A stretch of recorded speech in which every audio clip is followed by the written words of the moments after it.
निकलना और उससे हमें एनर्जी मिलना। इसलिए दोस्तों, इसलिए इसे पावर हाउस ऑफ सेल बोलते हैं, क्योंकि दोस्तों यहीं पर आपके जो श्वसन क्रिया होती है उससे हमें ऊर्जा मिलती है, इसलिए इसको पावर हाउस ऑफ सेल कहते हैं। ये आपको पता होना चाहिए, ठीक है। मैंने कहा आपसे इसकी खोज करने वाले वो अल्टमान भाई साहब थे, और दोस्तों पूछे आपसे इसका नाम देने वाले कौन थे, वो बेंडा भाई साहब जो है नाम देने वाले थे। लेकिन दोस्तों ये आपको याद होगा कि जो आपके माइट्रोकॉन्ड्रिया होता है दोस्तों, जो माइट्रोकॉन्ड्रिया होता है ये दोस्तों दोहरी झिल्ली युक्त होता है। मतलब दोस्तों एक तो इसमें बाहरी झिल्ली होती है दोस्तों, और एक इसमें अंदर वाली झिल्ली होती है, ये दोहरी झिल्ली युक्त होता है। अगर मैं पूछूं आपसे कि भाई साहब कौन कौन से कोशिकांग जो है वो दोहरी झिल्ली वाली होते हैं, तो आपके महक आपको याद होगा, आपके मैं फोर माइट्रोकॉन्ड्रिया हो गया है फोर क्या हो गया है फोर दोस्तों क्लोरोप्लास्ट हरित लवक हो गया है, और आपसे पूछे आपसे कैफोर केंद्रक हो गया है, न्यूक्लियस हो गया, ठीक है। तो माइट्रोकॉन्ड्रिया, आपके क्लोरोप्लास्ट हरित लवक और न्यूक्लियस केंद्रक जो है वो दोहरी झिल्ली युक्त होते हैं।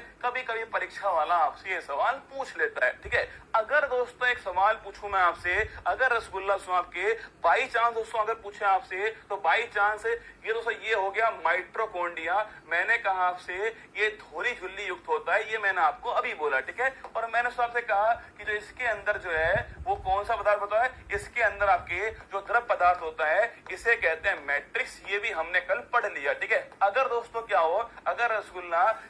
भारी जो झिल्ली है आपके, जो इसकी भारी झिल्ली है, लिखना आपके इसकी जो भारी झिल्ली है, अगर कहूं मैं आपसे जो ये भारी झिल्ली है इसे दोस्तों क्या कर दिया जाए, इसे दोस्तों हटा दिया जाए आपके, इसे तो हटा दिया जाए आपके, तो पूछूं आपसे इसको हटा दिया गया आपके, तो अगर पूछे आपसे इसे हटाने के बाद में क्या बोलेंगे माइट्रोकॉन्ड्रिया को, ये सवाल दोस्तों अभी जो है, ये सवाल दोस्तों अभी जो है एसएससी की एक परीक्षा के अंदर CHSL के अंदर ये सवाल पूछा गया था कि जो झिल्ली रहित, जो बाहरी झिल्ली रहित जो माइट्रोकॉन्ड्रिया होता है, इसे दोस्तों पूछे आपसे इसे किस नाम से जानते हैं छापना, माइटोप्लास्ट। हम तो पूछो आपसे, कभी आपसे सवाल पूछे कि जो बाहरी झिल्ली आपके रहित जो माइट्रोकॉन्ड्रिया होता है इसे माइटोप्लास्ट कहते हैं। और ये सवाल दोस्तों अभी अभी जो है वो एक परीक्षा हुई थी एसएससी सीजीएल परीक्षा के अंदर, उसमें मैं दिखाऊंगा भी बाद में आपको, उस परीक्षा के अंदर जो है ये सवाल पूछा गया था आपके कि इसे माइटोप्लास्ट कहते हैं। ये भी आपको ध्यान रखना है,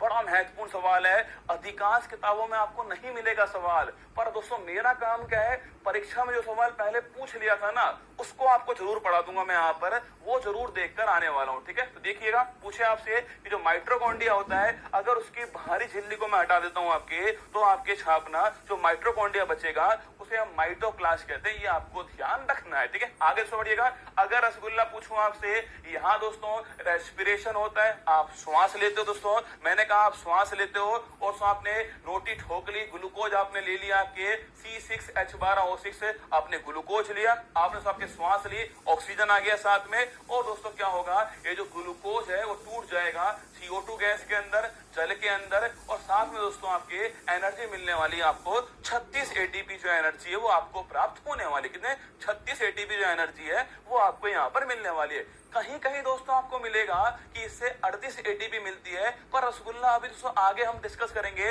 रेस्पिरेशन के अंदर कि जो 2 ATP होती है वो तो हर हाल में मिलेगी, लेकिन आपको पूछे आपसे 36 जो ATP है वो केवल आपके ऑक्सीजन की उपस्थिति में मिलने वाली है, मतलब दोस्तों माइट्रोकॉन्ड्रिया मिलने वाली ये तय है, ठीक है। तो माइट्रोकॉन्ड्रिया पूछे आपसे 36 ATP मिलने वाली है। अगर पूछो दोस्तों आपसे, यहाँ दोस्तों ये कॉम्प्लेक्स अणु था आपके, रोटी थी आपके, जटिल अणु था, इसको हमने तोड़ दिया, काट दिया आपके, सरल से सिंपल अणु में कन्वर्ट कर दिया आपके, तो पूछूं आपसे जो रिएक्शन होती है उसे क्या बोलते हैं आपके, अरे दोस्तों रोटी को काटना, cut cut cut cut cut cut, तो छापना कैटाबोलिक कहते हैं इसको दोस्तों हिंदी में अपचय भी कहते हैं, ये भी आपको ध्यान रखना है, ठीक है। तो रोटी को काटना, cut cut cut cut cut, आपने रोटी ठोक ली, दोस्तों रोटी ठोक लिया आपने, और रसगुल्ला आपने, आप आप सो गए, मान लो आप सो गए, ठीक है, वैसे सोते ही हो आप दोस्तों, रोटी ठोकी आपने, आप सो गए दोस्तों, सोने के बाद आपके आप ऑक्सीजन गैस ले रहे हो, उस ऑक्सीजन गैस जारी है अंदर, और रोटी को काटने में लगी हुई है आपके, उस रोटी से आपको एनर्जी मिल रही है, आप खड़े हुए